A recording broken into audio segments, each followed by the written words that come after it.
Welcome to Talking Bills, X's and O's, co-hosted by Ace Sports reporter Sylvester. This is the show that has Sylvester asking questions to a blue ribbon panel regarding the state of the Buffalo Bills offense and defense. Our first member of the blue ribbon panel is the coach, Coach Coyote. Coach Coyote is in the Plush Toy Football League Hall of Fame, not only for his playing days, but also a two-time Builder Award inductee. Second panelist is Barbecue Munchie, a plush toy Football League Canadian Hall of Fame inductee as a player. Our third panelist is Ketchup Munchie. Ketchup Munchie is a member of the Canadian Plush Toy Football League Hall of Fame as a player. So before Sylvester asks our first panelist questions, this edition is focused on the Buffalo Bills' loss against the Houston Texans last Thursday night.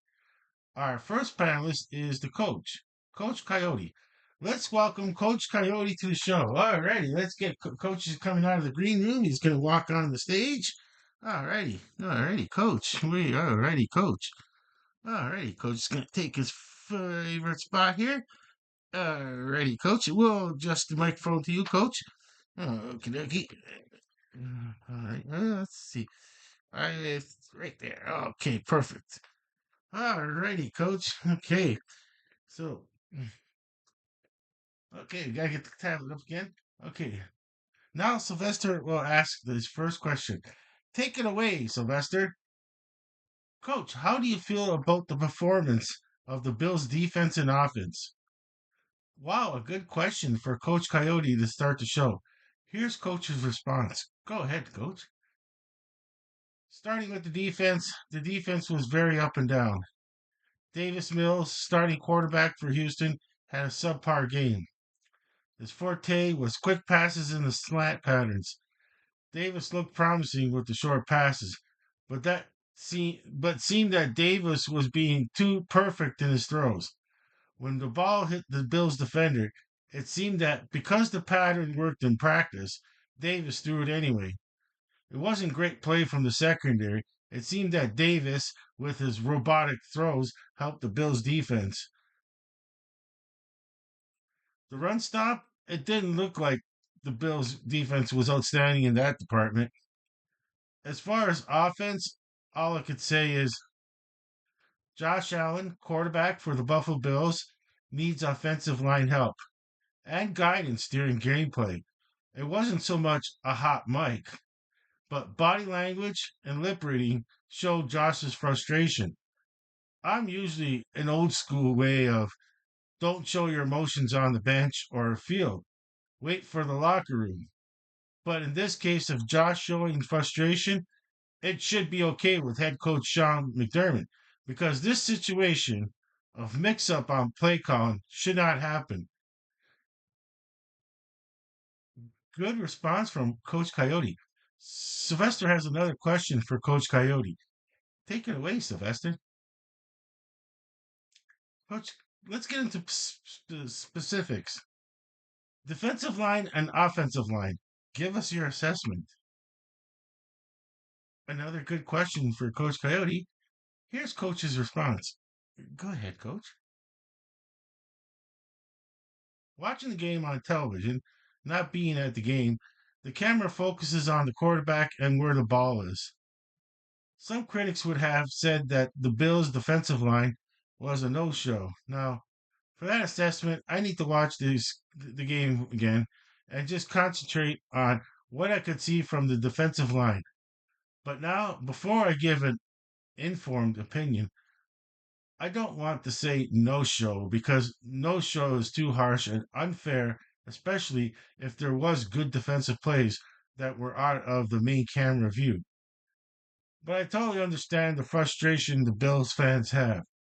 Now, as far as the offensive line, harsh fans and critics would say they were a no-show. Yes, the Texans defense line was very good, but I'm well aware why you asked a follow-up question. You knew I was evasive with the previous question on the offense. My honest assessment is not needed today. It would be like piling on the misery. But I'm not going to give. But I'm going to give a snippet. since you asked a question about specifics. The offensive line had problems. That was too obvious to ignore. Thank you, Coach Coyote, for the response. Now, Sylvester has a question. Take it away, Sylvester. Coach, you injected the phrase no show, but on running backs, besides James Cook, would it be a no show for the other running backs? A good question for Coach Coyote. Here's Coach's response. Go ahead, Coach. To the casual fan, it would seem that anyone not named James Cook is a no show. In the backfield, it would seem like that. But running back Ty Johnson was second in passing yards. Let's not forget the special teams help on the kickoff return for a touchdown. But as far as running from scrimmage, yeah, the casual NFL fan watching Thursday night's game would ask, does Buffalo have any other running backs not named James Cook? Thank you, Coach Coyote, for the response. Sylvester has one last question for Coach Coyote. Take it away, Sylvester. Is it too early to ask about offensive coordinator Joe Brady's future with the Buffalo Bills? Okay, it's a question for Coach Coyote. Here's Coach's response. Sorry. Go ahead, Coach.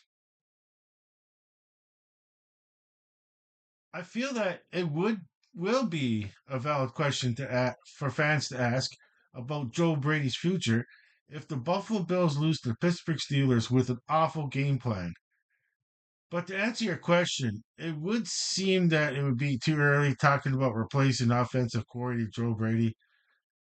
Joe will have to show he has a new offensive strategy. Since it's the last question, I don't want to seem evasive once again. So I'll answer a follow up question that Sylvester would have wanted to ask. Yes, Joe Brady would be on the hot seat if the Bills lose the game with an awful offensive game plan. Now, if the Bills win the game, the win will buy more time for Joe Brady. Thank you, Coach Coyote, for the response.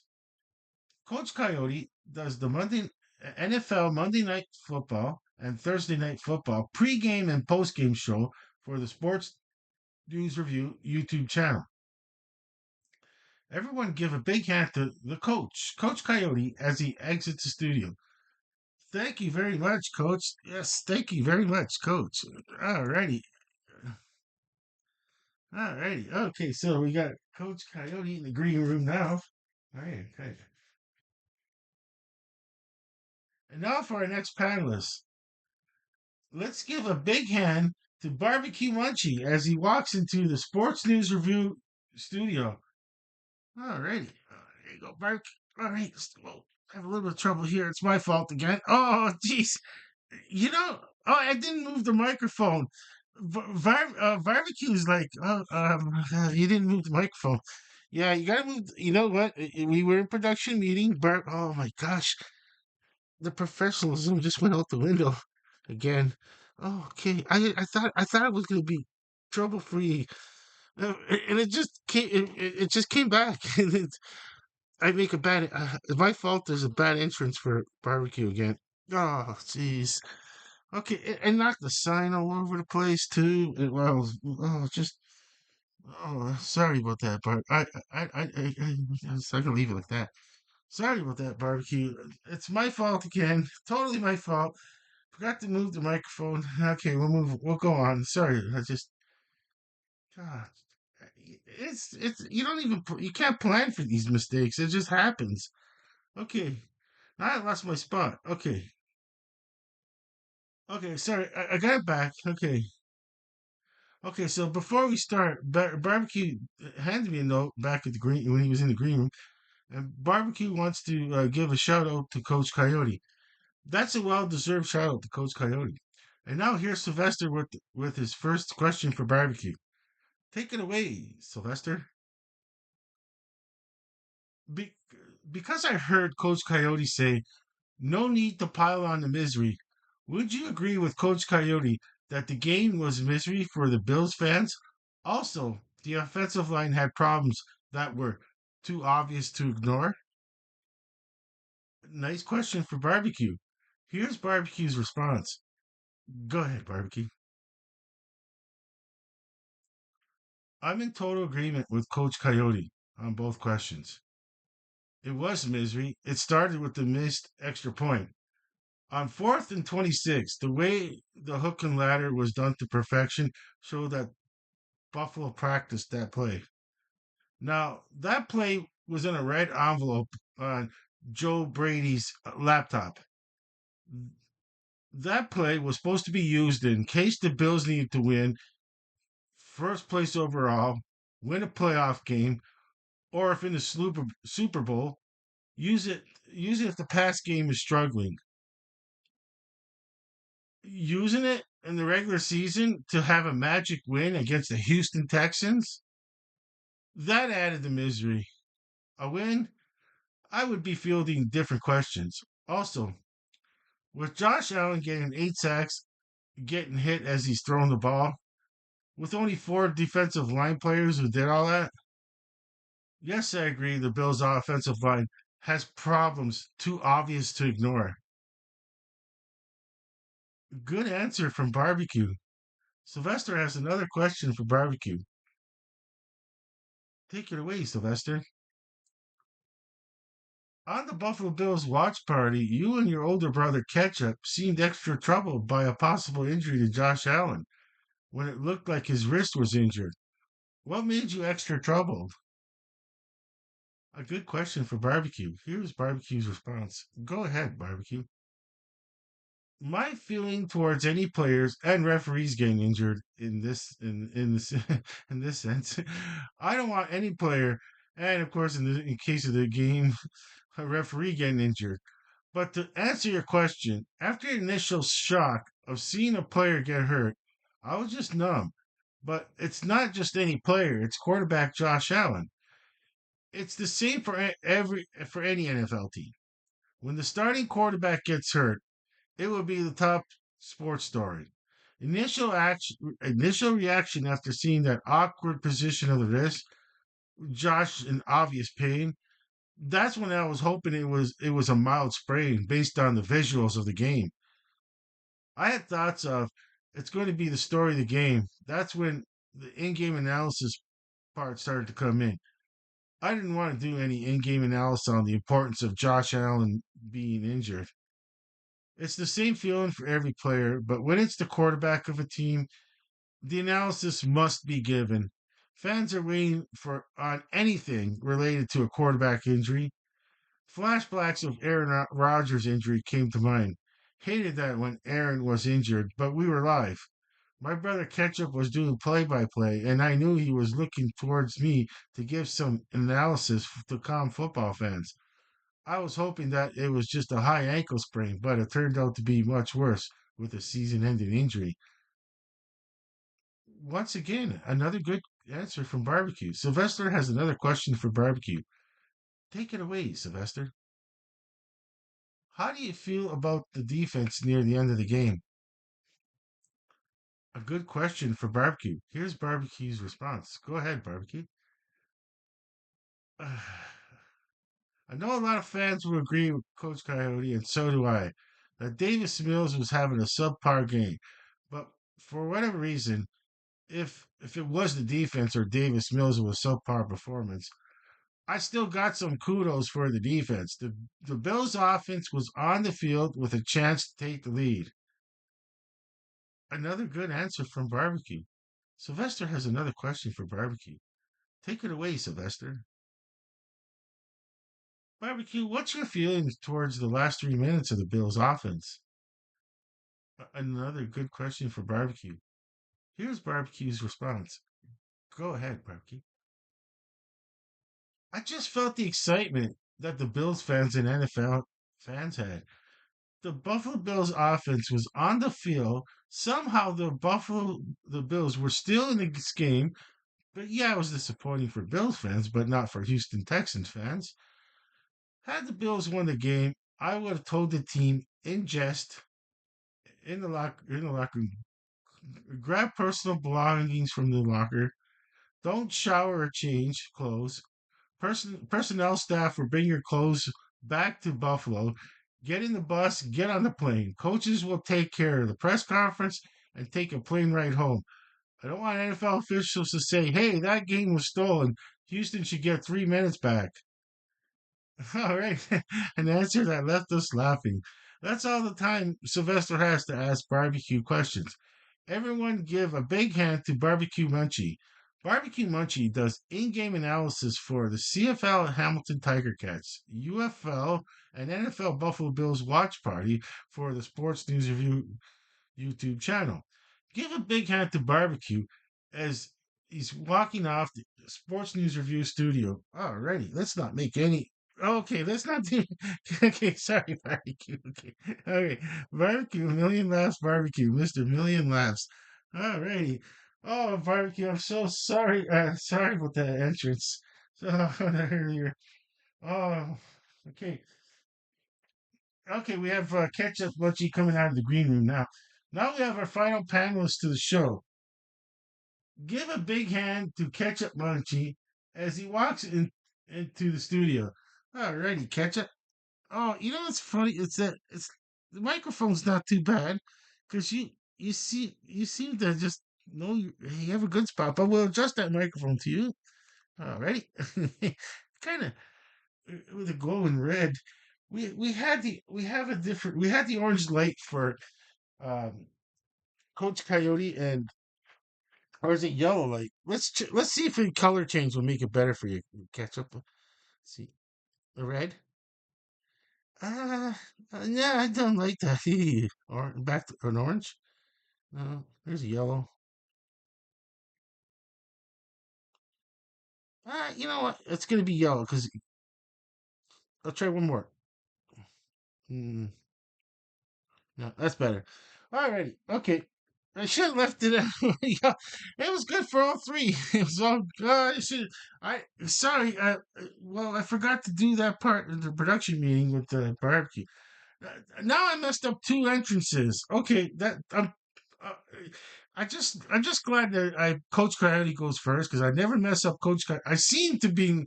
I've never messed up Coach Coyote's entrance yet, which I just. You know, at Sports News Review, the well respected Coach Coyote, of course, he's going to go first. And, you know, it's just, uh, I lost my spot now.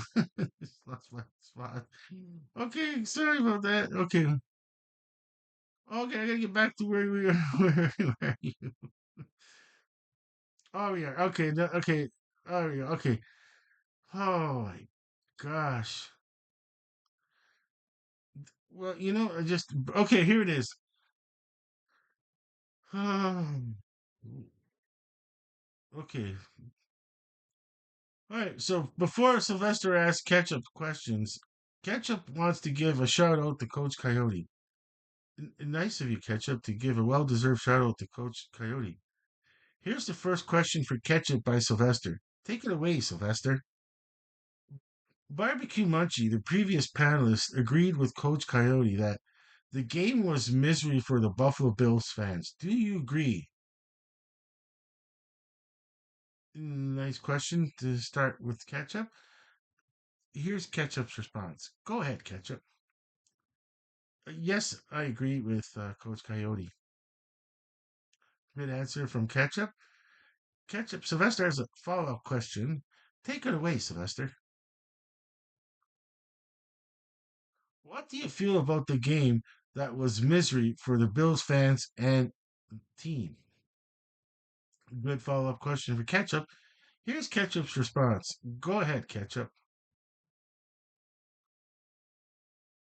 It was all the should haves, could haves, and of course would have won. Good response from Ketchup. Sylvester has another question. Take it away, Sylvester. Ketchup, can you give me your opinion on preparations for the Bills' offense and defense? This is an excellent question to ask if you're a Bills fan. Oh, sorry about that, Ketchup. Go ahead, Ketchup. I almost answered your question. This is an excellent question to ask if you're a Bills fan. Was the team prepared? Was this loss the fault of the staff? But as analysts, we can only speculate. The Buffalo Bills coaches did everything possible as far as the X's and O's. That's when preparation comes in before game plan. The formula is simple. Game plan is constant. Good plays get added to the kudos list, while plays unprepared for lose kudos points. Oh, thank you for the answer, Ketchup. Ketchup, Sylvester has one last question. Take it away, Sylvester. Sylvester, you okay? So this is Sylvester. Sorry, Sylvester. Go ahead. You just stated that the Buffalo Bills coaching staff did all the X's and O's preparation. Was there any other kind of preparation that the coaching staff could have done? Good question for Ketchup. Here's Ketchup's response. Go ahead, Ketchup. I'm thinking of the chain the preparation is linked to. The X and O's don't have emotion. Here's what has emotion. Good game plan, practice, and coaching. Good game plan comes in the sense that the offensive players are excited about the plays drawn out and being presented. For defense, if the players feel good about the defensive scheme, for practice, feeling the satisfaction that the practice was productive. And for coaching, an example is head coach feels satisfied with the progress of practice, positive emotion towards coaching staff and players. As far as for an answer for after the X and O's, was there any preparation that the Bills coaching staff could have done? I feel that as a head coach, how do you tell a team our quarterback is going to be sacked 8 times and get hit hard as he's throwing and it's going to be in double digit. It's not what coaches do. They keep the team positive. I feel that the coaching staff did its best. There wasn't any game preparation that could foresee this outcome. Good answer from Ketchup. That's all the time we have for Sylvester to ask questions to our panelists. Thank you, Ketchup, for coming on the show and field questions from Sylvester. Ketchup Munchie does play by play for CFL Hamilton Tiger Cats, UFL, and NFL Buffalo Bills watch party for the Sports News Review YouTube channel. Everyone give a big hand to Ketchup Munchie as he's walking off the Sports News Review studio. All right, Ketchup. You know, sorry about that earlier. Okay, but you know what, Ketchup? Everything was good on your part, and as you're walking to the green room, I'm just saying that, like, uh, I'm just tired, I guess. I don't know. I got exhausted all of a sudden. Alrighty. Thanks. Let's see. Okay, so Sylvester. Okay, so Sylvester and I want to thank the Blue Ribbon panel to come on our studio and answer questions. Big hand for Ace Sports reporter Sylvester on asking tough but fair questions. Sylvester and I thank you for watching the show. But for now, we are over and out.